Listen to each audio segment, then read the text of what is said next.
What's up, guys? Welcome to Daily Dose of Reddit. This is your host, Zach, and today's subreddit is r/StoriesAboutKevin.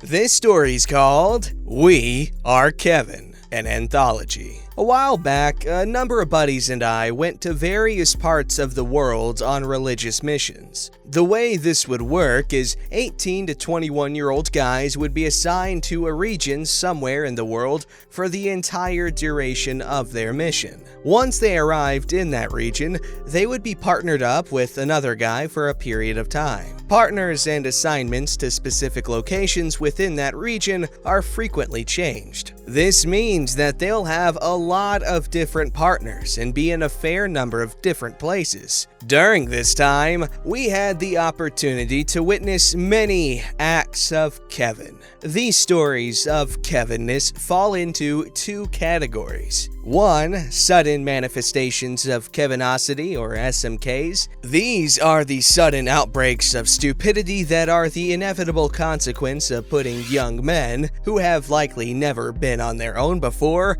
together. This is regardless of the specific environment. Anyone who's been in the military knows what I'm talking about. 2. Notable stories from the lives of actual Kevins, or AKs, who just so happen to be on these missions with us mortals. I will leave classifying each story into these categories as an exercise for the reader, largely because I do not know myself. With that background out of the way, here are some of the highlights of Kevinness that my buddies and I saw. 1. This first story comes from back before terrorism became the major concern that it is today. Luckily for this Kevin. Kevin's partner up and decided in the middle of the night that he was done with his mission and took their car to the airport so he could go home. In theory, this is perfectly fine, but the lack of communication with his partner and the logistics personnel supporting their mission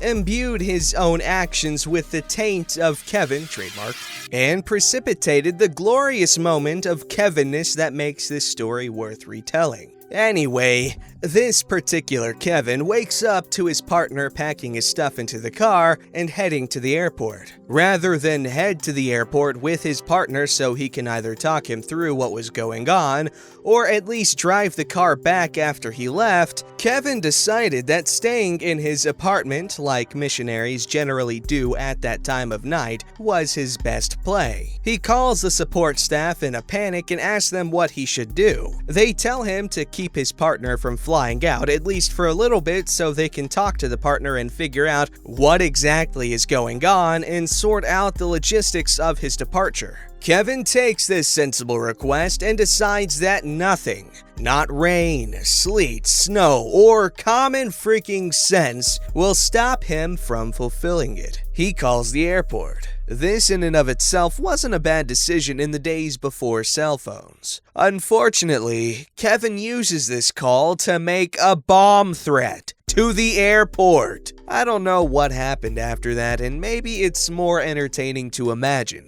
I figure this story would have included Kevin getting arrested if that had happened. So I can only imagine that he derped his way into a payphone to make the call instead of using a landline, and had the good luck to not remember his name when they asked for it. 2. This Kevin went to a new area and decided that the decor in his new apartment wasn't up to his discerning standards. So now he faces the problem. How to get this unappealing furniture out of his apartment that is several stories up. This leads him to the obvious solution, tying a rope around the couch and lowering it from the little patio. This, of course, led to the totally unforeseeable outcome of the couch and rope deciding, of their own volition, to separate mid-descent. This resulted in the couch striking a parked car like some kind of dumb bomb. In fact, this may have been the dumbest of bombs, considering that the weapon's wielder was that font of all stupidity himself, Kevin.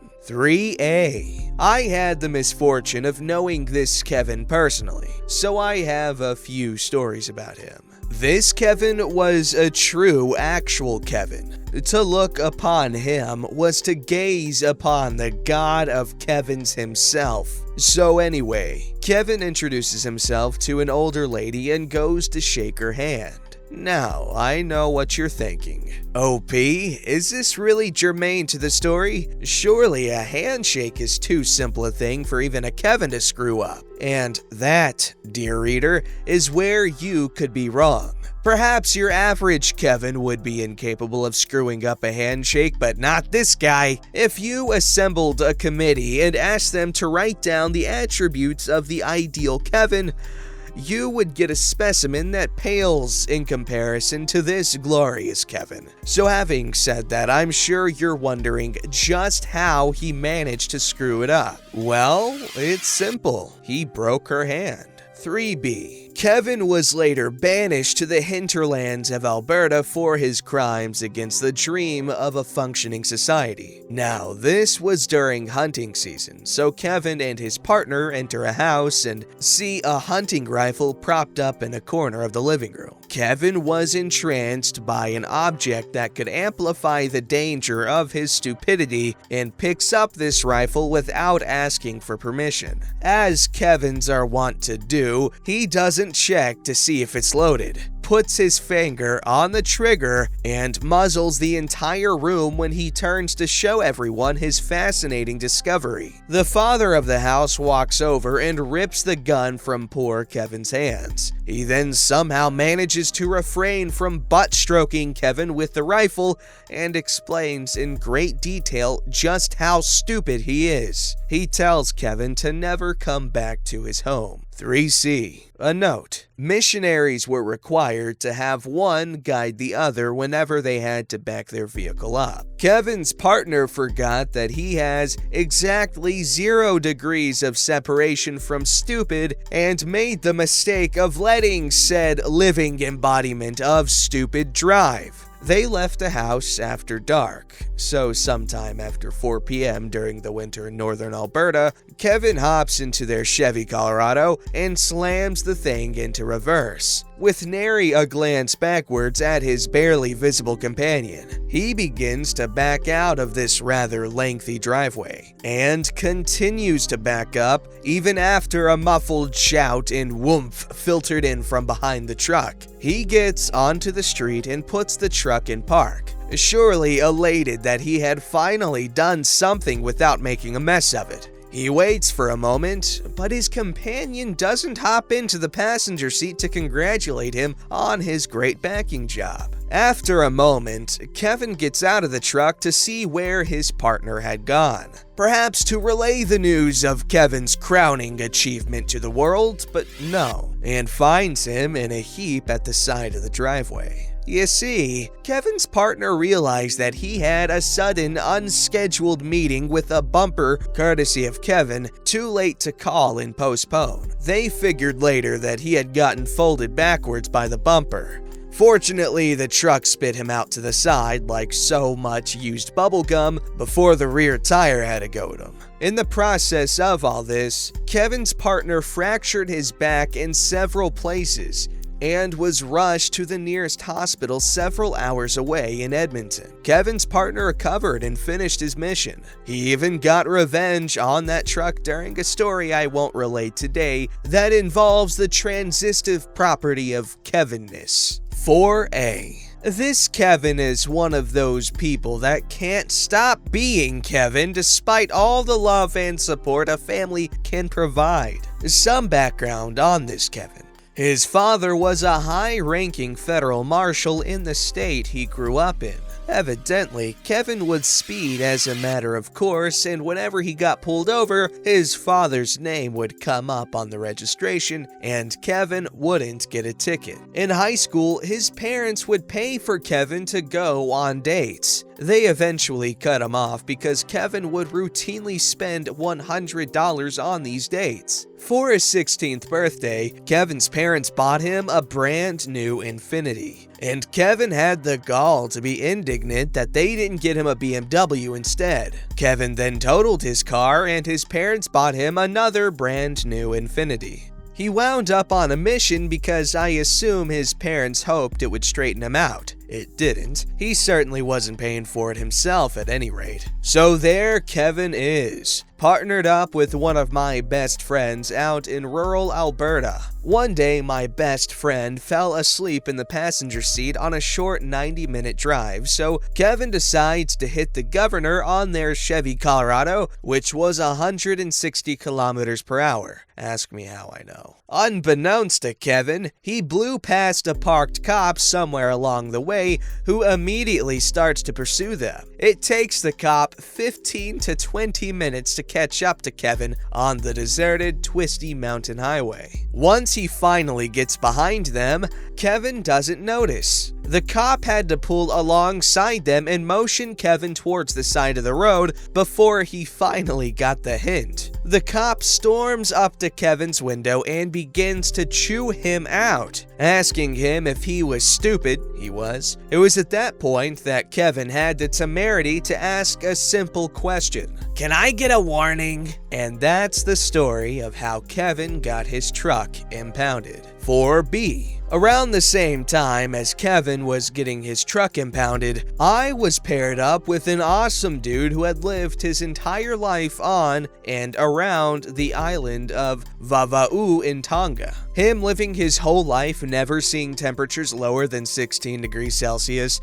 and then coming to Alberta and seeing negative 40 degrees Celsius is a story for another time. Now, my Tongan friend was very nice and easygoing right up to the moment you really piss him off. If that happened, which wasn't often, press F to pay respects because you done messed up, boy. The dude played 8 in rugby competitively, and it showed. Anyway, a few months go by, and I hear that my Tongan friend and Kevin have been paired up. My reaction to hearing that was to laugh out loud. Wait.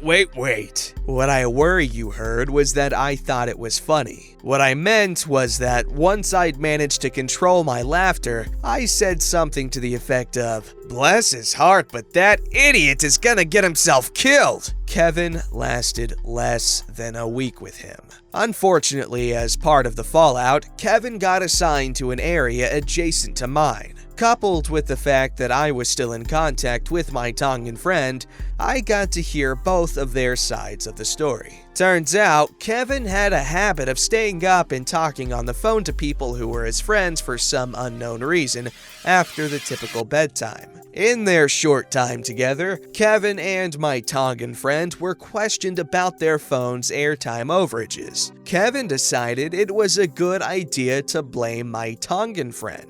This late-night talking also interfered with my Tongan friend's bedtime, and so he came into the living room to ask him to stop so he could go to sleep. Kevin ignored him and made shooing motions back towards the room, which, coupled with his previous blame game shenanigans, pushed my Tongan friend over the edge. He chucked a standing fan at Kevin's head, which missed and left a hole in the drywall next to his head. Kevin then fled to the kitchen where he grabbed a knife and pointed it at my Tongan friend. He figured Kevin didn't have the cojones to use it and reached past the knife to give Kevin an open palm slap to his head with the full force of my Tongan friend's 5'10", 280-pound frame. As soon as Kevin had recovered what little wits he had in the first place, he picked himself out of his puddle of piss on the kitchen linoleum, took the pair's cell phone, and fled into the summer night in his piss-soaked underwear. He called his buddy and had him pick him up,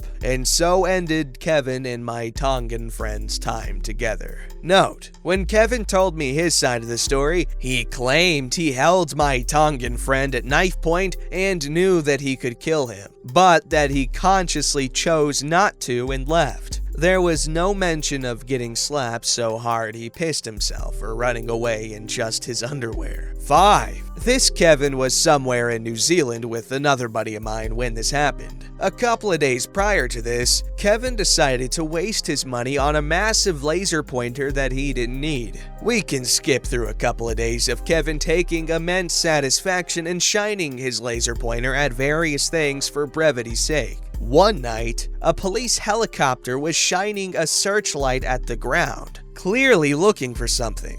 For some godforsaken reason, Kevin gets the bright idea to shine his laser pointer at the helicopter's cockpit. Maybe because he thought his laser pointer was cool and that the cops would think so too. He only does this for a second, during which I can imagine the pilot looks something like this. I'm sure I don't have to tell you that this is a massive no-no and violates flight regulations in every country to ever acquaint itself with Bernoulli's principle. Fortunately for ne'er-do-wells, it's hard to catch someone doing this unless you happen to be looking for the person and they do it long enough for you to zero in on their location. The helicopter begins to circle their neighborhood, and Kevin must have figured the cops wanted to come check out his laser pointer in person because of how cool it was, so he decides to shine it at the helicopter again. A little bit later, the cops showed up at their door to tell Kevin exactly what they thought of it. So that's it for now. I figure this post is long enough, but if you enjoyed it, I might scrape together some more. Yes, please share more.